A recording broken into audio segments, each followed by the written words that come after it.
Hi, welcome back to the podcast today. We are talking all about the art of preaching, and we're jumping into our second season of talking to seasoned communicators, those of you that have been preaching for a while.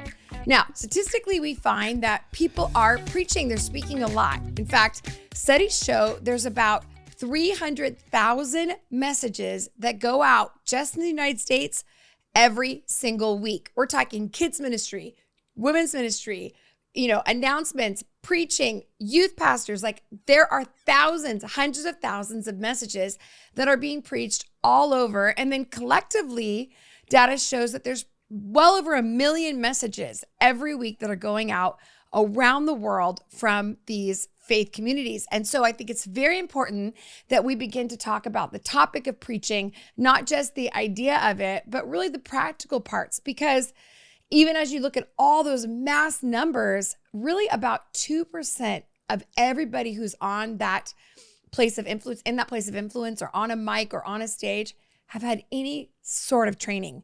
So I don't think that that's always bad, in the sense that I don't think we need to be professional preachers or communicators, but I think there needs to be this desire in all of us that we want to become the best God has called us to be, and that we don't settle for just, oh, I barely got through it, but we actually become excellent, really, really well communicated, like influencers and preachers and pastors. So here's what I'm going to do for this season. Last season, we really talked to you as a new communicator, whether you had never preached before or you're just getting started. We spent an entire month on the topic.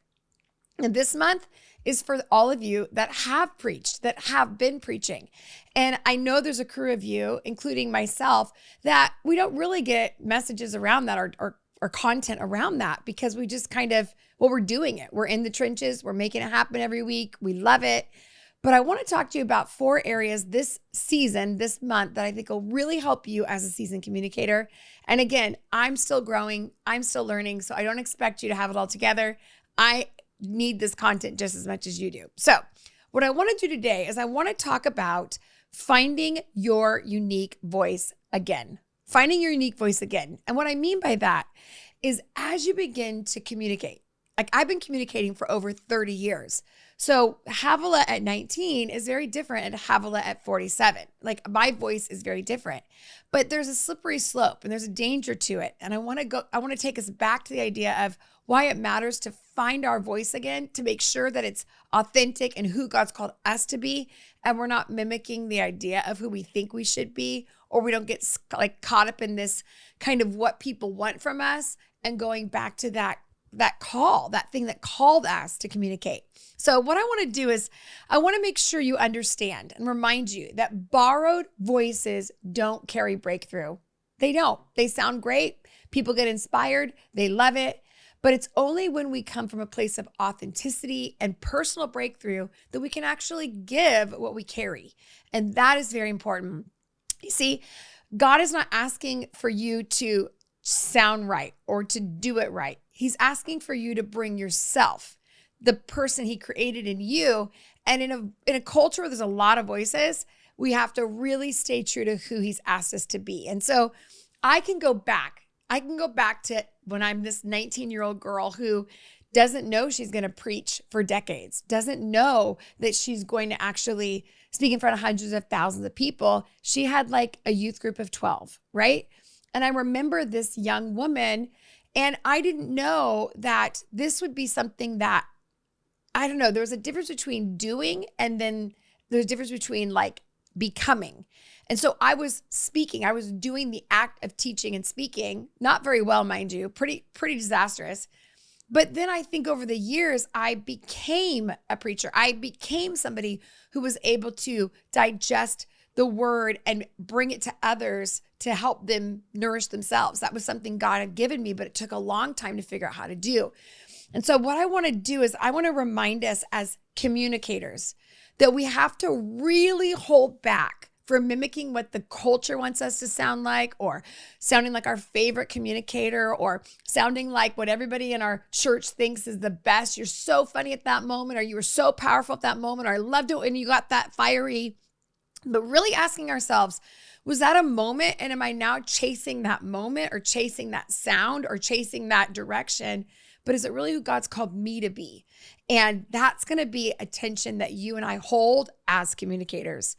See, when we preach from insecurity, we actually don't preach from identity. And when we preach from identity, we actually hold authority. So that's the difference.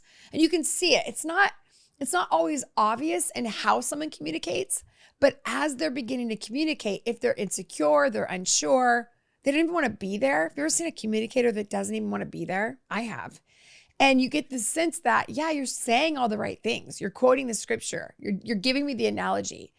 But it's coming from a place of insecurity or uncertainty, or even just a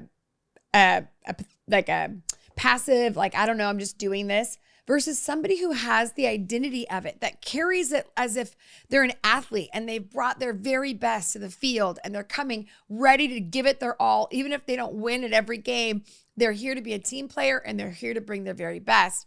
And then what carries from all that is authority. You feel it in them, that they are speaking from not a head knowledge, but a heart knowledge. And it pulls you in, the listener. And it's very important. And I have to get to that place because there's so much muscle memory in preaching.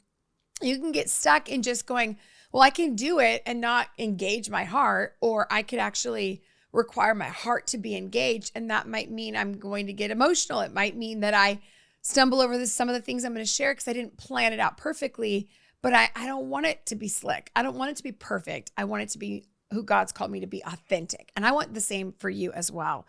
So this is important. Again, to remind us, Jeremiah 1:5-9 is very clear. And you guys are preachers, so you know this, but he says it. Listen, before I formed you in the womb, I knew you. Before you were born, I set you apart. I used to hold on to this scripture as a young preacher. I was like, God, you knew I was going to do this, right? Like, you knew that you called me and set me apart. And now I look at this and I realize, like, yeah, it was for everybody. And again, this historically is for another group of people, obviously. But the idea of, like, if you don't remind yourself that you are called and set apart to preach and to teach the gospel, you'll miss the point. And anybody can get up and share something. But in order to have transformation and breakthrough as a communicator, as a preacher, it's very important that we really connect to the call of God. God called you. Maybe it was 30 years ago. Maybe it was 15 years ago. Maybe it was 5 years ago. But God was the one that called you into this. And we have to carry that calling and that sacred set apart of our lives, right? The set apartness of our lives is really, really important. So I want to give you some main points to think about as a communicator. First is simply this. You might be going, well, I don't know. I remember preaching and liking this, and I remember sounding like this, but, like, I don't know. And I want you to know your voice isn't gone. It's just buried. And I understand this. I have felt this way where, I think about even during COVID and how much chaos was happening during COVID, right? It was crazy. The world was shut down. Nobody knew what was going on. There was a lot of anxiety. There was a lot of fear. Then there was a lot of the cancel culture. There's so much going on. And if you're a communicator, a preacher, a pastor, it was really scary. Not that you had anything to hide, but there was kind of this anxiety and angst in the atmosphere. And I know even in my own life, here I have four kids at home. I'm navigating their schooling. I'm navigating, them being in a pandemic, and then our lives being in a pandemic, and our finances being in a pandemic. And then to be able to go, okay, now I'm going to communicate. And then once the world started to open up, I started to go on the road again and began to preach in different environments. And what I found was, with all of the messaging that was coming at me and all of the news and all of I live in California, so the California vibe and all the things that are coming at me from California. And then I'd go into Texas and they had their own messaging, right? Then I'd listen to my friends in another country and they had their own messaging. I found like I have to go back to who I am. I'm so concerned about people. I'm so worried about how they're going to experience this moment that I'm forgetting what I'm called to carry. And that's different. That's not being a people pleaser. I want you to understand. And I have had that. So I'm not, all of us have. But I'm talking about there was so much empathy in the atmosphere that I didn't quite know how to speak what God was calling me to speak.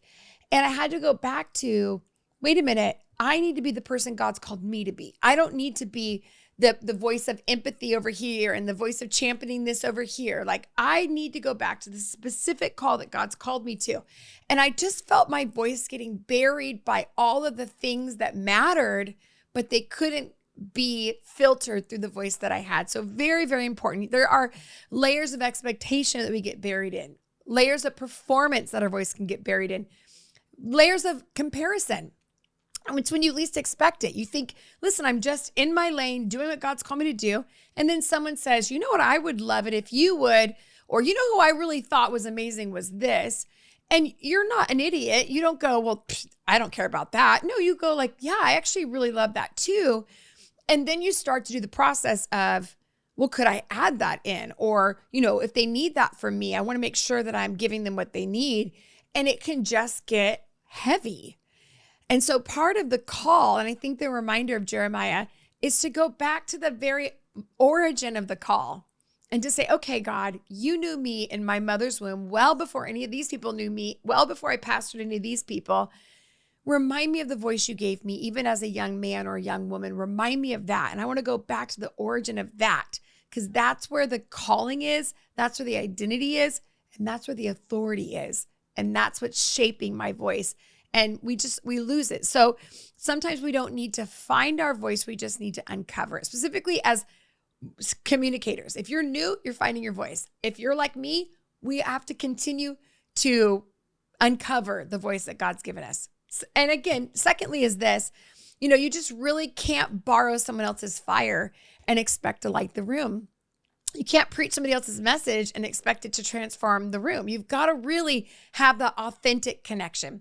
So here's what I think you should do. Number one, I think you should identify someone or something that you've been admiring or loving, but you kind of been mimicking or imitating them. And I want you to ask the question, what is it in them that thinks, wow, if I could do what they're doing, I would be more influential. I would have more authority. I would have more impact. None of that is wrong. None of that is wrong. But really be clear. Okay, what is it that God's called me to do? And if all I'm doing is mimicking, I'm losing who God's actually called me to do. And how can I sound more like me? So secondly is this. I think it's very important that we remember to not preach from a gift, but to preach from our identity. This is important because we go, I've got the gift of preaching. I've got the gift of communication. Yes, there is a gift involved, 100%. But if that's what we're starting with is the gift, we'll lose that authenticity. And to be honest, we'll lose the character, because the gift will outshine character any day. You can smoke and mirrors anywhere you want and nobody really knows what's happening. But it requires an internal sobriety to what we bring to people and to God in the middle of that moment that says, okay, God, I want to preach as a daughter of God, not as someone telling people how to be daughters of God. Does that make sense?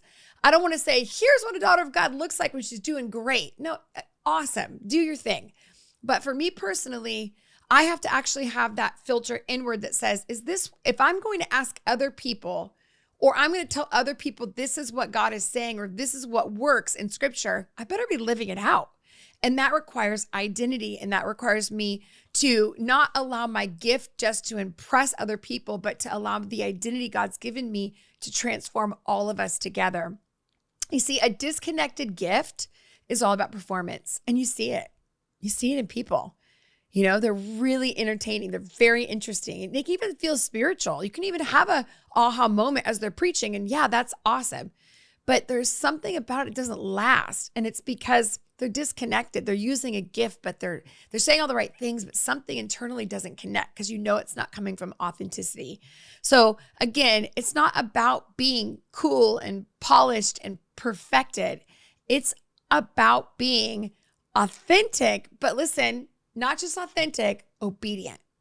And we're going to talk about next week about really fighting fear in the pulpit, which I've understood that and lived that as well. But I really want you to understand the difference. We can have an authentic voice and speak from authenticity, but we have to be obedient too. And that's what makes those really beautiful tension in our preaching. It's very, very important. So your voice is not the brand, it's stewardship. I'm not just growing a voice or influence. I'm stewarding the thing that God gave me.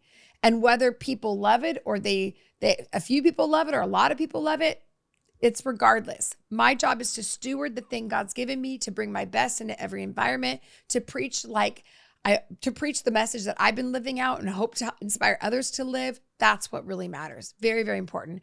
And then thirdly is this: we need to build rhythms that reconnect us.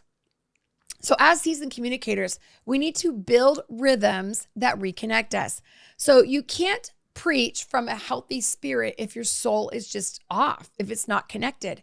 And so in order to really preach from a place of connection, it's going to be important that we begin to find who we were in the beginning. Here's what I did, and you can do what you want to do, but I've gone back many times to early messages that I preached. It's painful. And if you're a communicator, you know what I'm talking about. You're like, oh, I wouldn't have said it that way.